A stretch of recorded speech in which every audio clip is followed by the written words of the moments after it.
साल 2022 के बाद ये पहला मौका है जब इंटरनेशनल मार्केट में क्रूड ऑयल का दाम $100 पर बैरल का लेवल पार कर गया है। रशिया ने यूक्रेन पर अटैक किया था, जिसके बाद ब्रेंट क्रूड की कीमत 8 जून 2022 को $123.58 प्रति बैरल के स्तर से ऊपर पहुंच गई थी। क्रूड ऑयल यानी कच्चे तेल का भाव सोमवार 9 मार्च 2026 को $100 प्रति बैरल को पार कर गया है।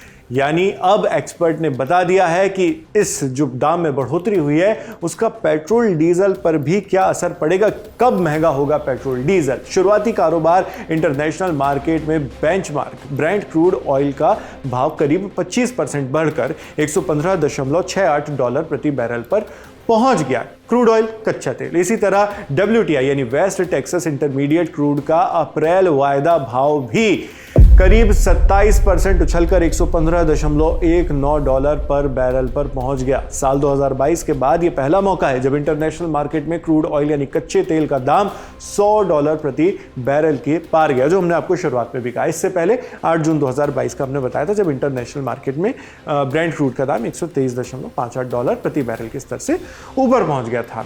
फिलहाल जो $100 पार कर चुका है, तो इसके बाद अब इस बात के कयास लगाए जा रहे हैं कि भारत की तेल कंपनियां पेट्रोल डीजल की कीमतों में कब और कितना इजाफा करेंगी। हालांकि पेट्रोल और डीजल की कीमतों को लेकर सरकार की तरफ से बयान आया है। सरकार का कहना है कि हाल फिलहाल पेट्रोल और डीजल की कीमतों में बढ़ोतरी की कोई योजना नहीं है। इंडियन एक्सप्रेस की रिपोर्ट के मुताबिक सरकार के टॉप सोर्सेज का कहना है कि अंतरराष्ट्रीय बाजार में कच्चे तेल के दाम $100 प्रति बैरल से ऊपर जाने के बावजूद फिलहाल पेट्रोल और डीजल के खुदरा दाम बढ़ाने का कोई इरादा नहीं है। सरकार पिछले कुछ सालों से इसी नीति पर चल रही है कि अंतरराष्ट्रीय बाजार में उतार चढ़ाव के बावजूद पंप कीमतों को स्थिर रखा जाए ताकि महंगाई पर असर कम पड़े। हाल ही में तेल कंपनियों ने घरेलू गैस सिलेंडर की कीमत ₹60 बढ़ा दी। इसके बाद पेट्रोल डीजल की कीमतों में भी बढ़ोतरी के कयास लगाए जा रहे हैं। 9 मार्च 2026 को दिल्ली में पेट्रोल की कीमत फिलहाल ₹94.77 प्रति लीटर और डीजल की कीमत ₹87.67 प्रति लीटर है। जानकारों का कहना है कि अगर युद्ध लंबा खिंचा तो तेल कंपनियों के पास पेट्रोल डीजल की कीमतों में बढ़ोतरी के सिवा कोई चारा नहीं होगा। इंडियन एक्सप्रेस की रिपोर्ट के मुताबिक भारत का फ्यूल रिटेल मार्केट मुख्य रूप से 3 सरकारी कंपनियों इंडियन ऑयल कॉर्पोरेशन यानी IOC, Bharat petroleum corporation limited यानी BPCL और हिंदुस्तान पेट्रोलियम कॉर्पोरेशन लिमिटेड यानी HPCL के नियंत्रण में है। इन तीनों की ज्वाइंट हिस्सेदारी 90% से ज्यादा है। इसलिए पेट्रोल और डीजल के दामों पर सरकार की नीति का सीधा असर दिखता है। क्या पेट्रोल और डीजल की कीमतें बढ़ेंगी? सबसे बड़ा सवाल यही है। एनर्जी एक्सपर्ट नरेंद्र तनेजा ने ललन टॉप से बातचीत में कहा कि अगर पश्चिम एशिया में यानी वेस्ट एशिया में लड़ाई लंबे वक्त तक जारी रहती है तो तेल कंपनियों पर पेट्रोल डीजल की कीमतों में बढ़ोतरी करने का दबाव देखने को मिल सकता है। हालांकि उनका यह भी कहना है कि अंतरराष्ट्रीय बाजार में तेल की कीमतों में अचानक तेजी का पेट्रोल और डीजल की कीमतों पर तुरंत असर नहीं दिखाई देता है। ऐसा इसलिए है क्योंकि अंतरराष्ट्रीय बाजार से तेल खरीदने से लेकर जहाज से भारत आने और फिर इस क्रूड को रिफाइन करके पेट्रोल पंप्स में बिक्री के लिए तैयार होने में 27 दिन का समय लगता है। नरेंद्र तनेजा का कहना है कि भारत की तेल कंपनियों के पास तेल का पर्याप्त भंडार है और काफी कम भाव पर खरीदा गया है। उनका कहना है कि आमतौर पर भारत की तेल कंपनियों के पास 40 से 50 दिन का तेल का स्टॉक रहता है। उनका कहना है कि अभी तेल कंपनियों के पास जो तेल का स्टॉक है वो $65 प्रति बैरल के भाव पर खरीदा गया है, इसलिए फिलहाल चिंता की कोई बात नहीं है। इंडियन एक्सप्रेस की रिपोर्ट बताती है कि सरकारी सोर्सेज ने यह भी माना है कि भारत के पास फिलहाल कच्चे तेल और ईंधन का करीब 6 से 8 हफ्तों का भंडार है। 6 से 8 सप्ताह चल सकता है और लगातार नए कार्गो आने में जो स्टॉक है उससे ये स्टॉक रोटेट होता रहेगा।